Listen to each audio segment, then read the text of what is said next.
स्वागत है आप सभी का आज के एक नई कहानी में। तो चलिए सुनते हैं आज की कहानी, एक मुट्ठी छांव। मंडी के आखिरी छोर पर जाकर मिला वह एक पीपल के नीचे बैठा था चिंता मग्न। गुलाबी से मटमैला हो आया साफा, पीला पीला सफेद सा कुर्ता, मिट्टी के धब्बों से भरी धोती, बड़ी आंखें, हड़ियल चेहरे के कोटोरों में दिपदिपाती मगर उदास। पास ही उसके 3 मासूम बच्चे बैठे थे। अन्य मजदूरों की चहल पहल से दूर वह यहाँ आ बैठा था।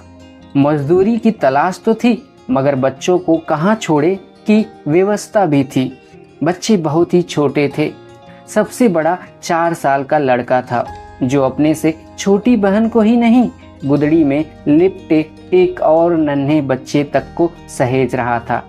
पत्थर बजा बजा कर उस खिसियाए दूध मुँहे को बहला रहा था। जो इस काम के जानकार थे, उनके दिमाग 7वें आसमान पर थे और उन्हें उनकी योग्यता के अनुसार फटाफट काम मिल भी गया। 10 बज गए थे, मगर काम बनता नजर नहीं आया। मजदूरों को काम मिलता और वे निकलते जाते। अब बहुत कम मजदूर बचे थे। जो बचे थे वे लौटने लगे थे, अपनी साइकिलें उठाकर नई बनती कॉलोनियों में काम ढूंढने के लिए। अनायास ही वे इधर घूमते हुए चले आए। एक अधेड़ व्यक्ति को अपनी तरफ आते देख वह खड़ा हो गया। वे भी जरा ठिठके। बाबूजी, कोई काम कराना हो तो बताओ, वे तपाक से पूछ बैठे। कितनी मजूरी लेगा? जो बनती है बाबूजी दे देना। मेरे यहाँ तो आधे दिन का भी काम नहीं है भाई, जो बने आधे दिन का ही दे देना। मिस्त्री का काम जानता है? साहब, हर तरह का काम जानता हूँ। राज मिस्त्री के साथ रह चुका हूँ। टेम बुरा चल रहा है साहब, नहीं तो पिछले साल एक दिन खाली नहीं बैठा। सीढ़ियों की रेलिंग की जाली कसने वाले बोल्टों के छेद करने हैं। कर लेंगे साहब। तो चल, उसने अपना औजारों का थैला उठाया। चल रे सरजू, कहकर गुदड़ी में लिपटे बच्चे की तरफ बढ़ा। इन्हें कहाँ ले चलेगा तू? इन्हें कहाँ छोड़ूंगा साहब जी, जैसे यहाँ पड़े हैं वैसे वहाँ बाहर कहीं छाँव में पड़े रहेंगे। साइकिल है बाबूजी, आप आगे आगे चलो, इधर आपका स्कूटर पहुँचा कि मैं भी पीछे पीछे पहुँचता हूँ। यह एक छोटा सा नया बना घर था। देखकर लग ही रहा था कि किसी मध्यम वर्गीय ईमानदार सरकारी कर्मचारी का घर है।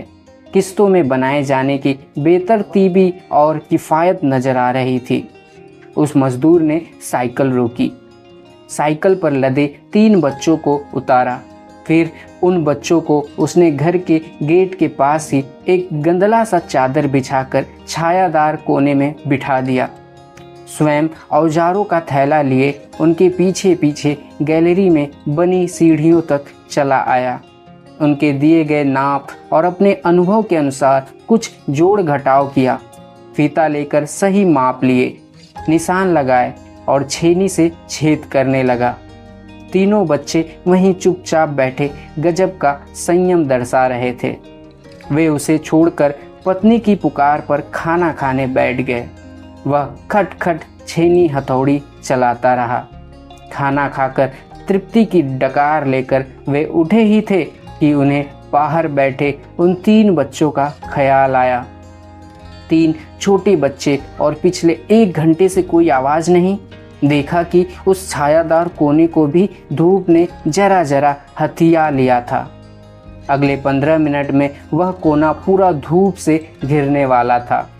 बेखबर बच्चे शांत अपने में मगन थे। बड़ा बच्चा एक सस्ता खिलौना लेकर नन्हे बच्चे को हंसा रहा था। 2.5-3 साल की लड़की चादर पर अधलेटी ऊँघ रही थी। पास ही एक स्टील का 3 खंडों वाला टिफिन रखा था। दूध की आधी भरी बोतल थी। एक सस्ते ग्लूकोज बिस्किट का पैकेट था। बच्चे भी कोई कुपोषित बच्चे नहीं दिख रहे थे। मटमैले मगर प्यारे चेहरों वाले गदबदे बच्चे थे। उनके पीछे पीछे पत्नी भी बाहर चली आई। अरे ये कौन है? वो जो मजदूर काम कर रहा है ना, उसके बच्चे हैं। यहाँ क्यों ले आया ऐसे छोटे छोटे बच्चे? हाय राम, यहाँ तो धूप है, कहकर पत्नी ने उन बच्चों के एकदम करीब चली गई। ए छोरा, इधर खिसक जा, वो स्कूटर के पास वहाँ छाया है। सुनिए जी, इन्होंने कुछ खाया क्या? तुम ही पूछ लो। भूख लगी है, कुछ खाओगे? 4 साल के बड़े लड़के ने तो निर्भीक सा स्वाभिमान से ना कर दिया, मगर छोटी लंबी फ्रॉक को घुटनों से लपेटकर सऊर से बैठी बच्ची ने शर्माकर गोल मुंह खोलकर हाँ में गर्दन हिला दी। पत्नी ने उन्हें कुछ केले और मिठाई के टुकड़े दिए। वह पत्नी की करुणा देख रहे थे और सोच रहे थे, आज तो यह दया ठीक है, मगर कल? न जाने क्यों उन्हें अपनी पत्नी की करुणा देखकर वह एक दिन याद आ गया। बहुत बरस बीत गए। अब तो पिता को गुजरे एक युग सा ही बीत गया, जब उनके एक प्राइवेट स्कूल में अध्यापक पिता को 4 महीने तक तनख्वाह नहीं मिली थी।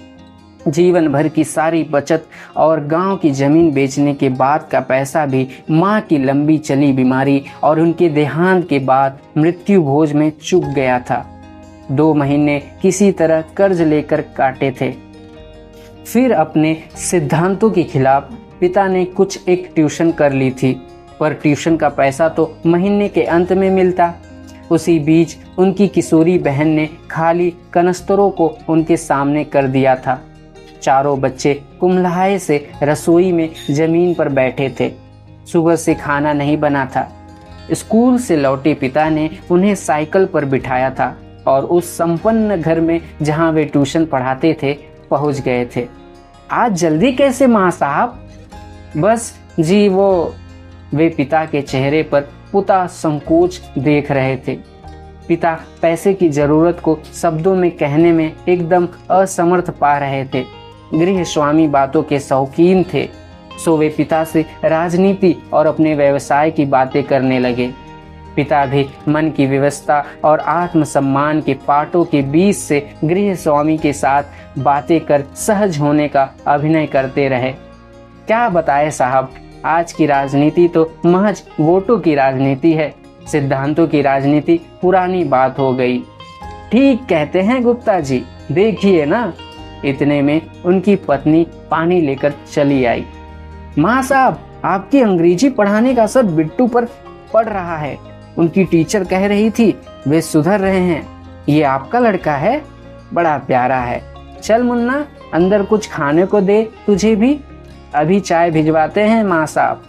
उस सहृदय महिला के सानिध्य में उनके 5 वर्षीय मन ने क्या महसूसा कि धीरे धीरे उनके आंचल का छोर पकड़कर कह दिया, चाची घर में सब भूखे हैं, खाना बना ही नहीं।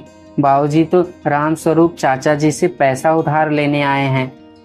जब वे भीतर से बाहर बैठक में आए तो पिता उठ खड़े हुए थे और राम स्वरूप जी कह रहे थे, वाह माँ साहब, आज आपसे राजनीति और साहित्य विमर्श करके दिलो दिमाग तृप्त हो गया। राम स्वरूप जी के साथ विमर्श में जोरदार साथ देकर वे उन्हें जिस वास्ते प्रसन्न करना चाह रहे थे वह प्रयोजन उनके मुंह से फूटा ही नहीं। संकोच ने उसका गला भीतर ही दबा दिया। राम स्वरूप जी की मानसिक तृप्ति तो उन्होंने करा दी, पर उन 4 नन्हे बिन मां के बालकों का क्या, जो भूखे ही सोने की तैयारी में होंगे। जब मकान के बाहर दीवार से टिकी हुई अपनी साइकिल पिताजी ने उठाई तो उन्होंने देख लिया था कि चश्मे के शीशे धुंधला चुके थे। आंसुओं का एक रेला चश्मे के फ्रेम पर बाढ़ लिए खड़ा था। तभी राम स्वरूप जी की आवाज आई, माँ साहब।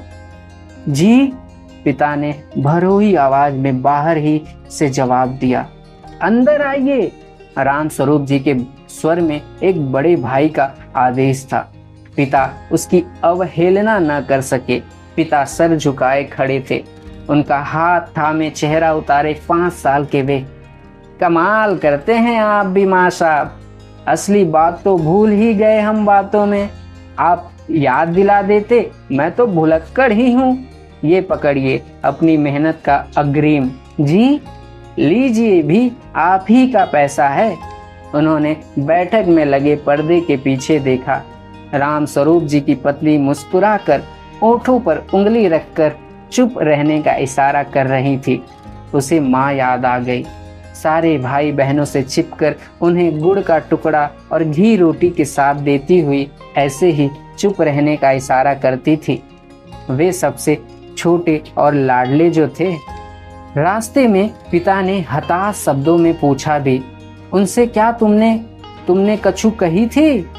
नहीं तो हम काय को कहते कछु।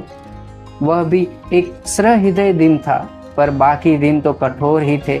मगर फिर भी एक सहृदय परिवार की सदायसता ने उनके भीतर मुट्ठी भर छांव तो भर ही दी थी कि वे उस छांव में अपने आदर्श और पिता के दिए मूल्य बचाकर यहाँ तक कड़ी धूप में चलकर पहुँच आए।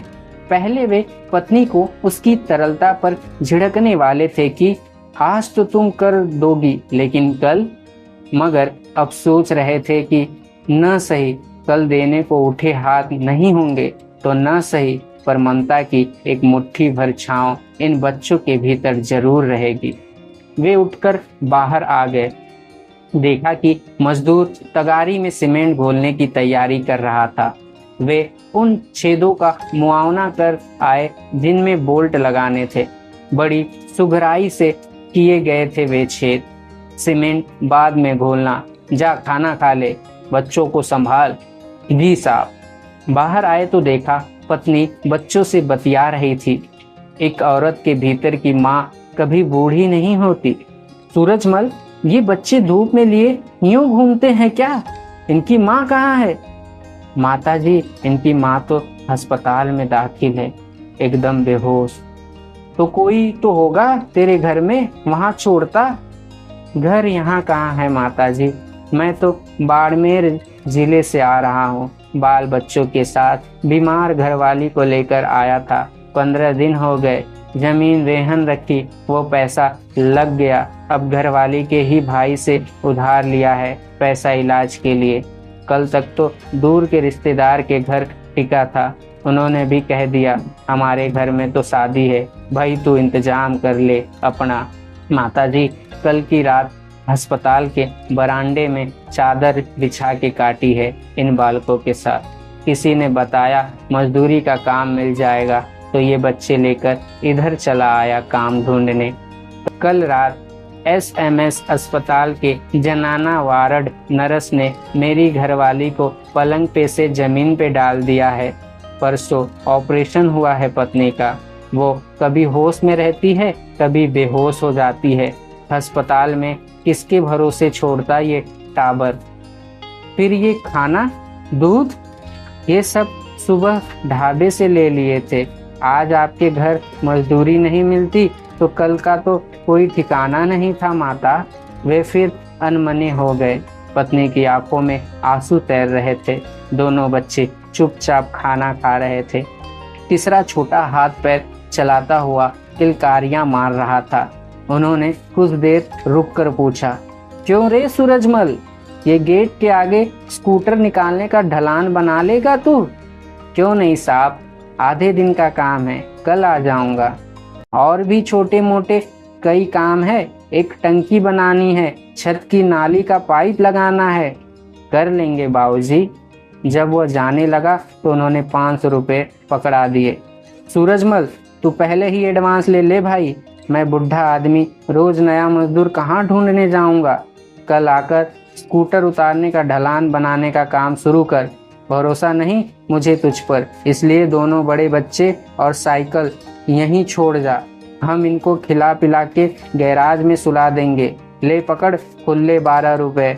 बैंक के चौराहे से बस जाती है अस्पताल की तरफ हर आधे घंटे में। अब जाकर अपनी घरवाली को देख, कल सुबह टाइम से आ जाना। पत्नी ने उसे एक चिट पर लिखकर फोन नंबर पकड़ा दिया कि कुछ मुसीबत आने पर बात कर लेना। अगले दिन वह हाजिर था। छोटा बच्चा उसके साथ नहीं था। उसकी घरवाली को होश आ गया था। बच्चे को उसके पास छोड़कर वह काम पर आया था। उसके दोनों बड़े बच्चे उनके घर में टीवी के सामने बैठे थे। घर की खिड़कियों में गौरैयों का वही जोड़ा फिर तिनके जमा रहा था। सो कैसी लगी ये अमेजिंग, ये अद्भुत कहानी कमेंट सेक्शन में जरूर लिखिएगा और इस कहानी को ज़्यादा से ज़्यादा लोगों तक जरूर शेयर कीजिए। एंड ऐसी ही मनोरंजन कहानी सुनने के लिए हमारे चैनल को दबा के सब्सक्राइब कर लीजिए। सो मिलते हैं अगली कहानी में।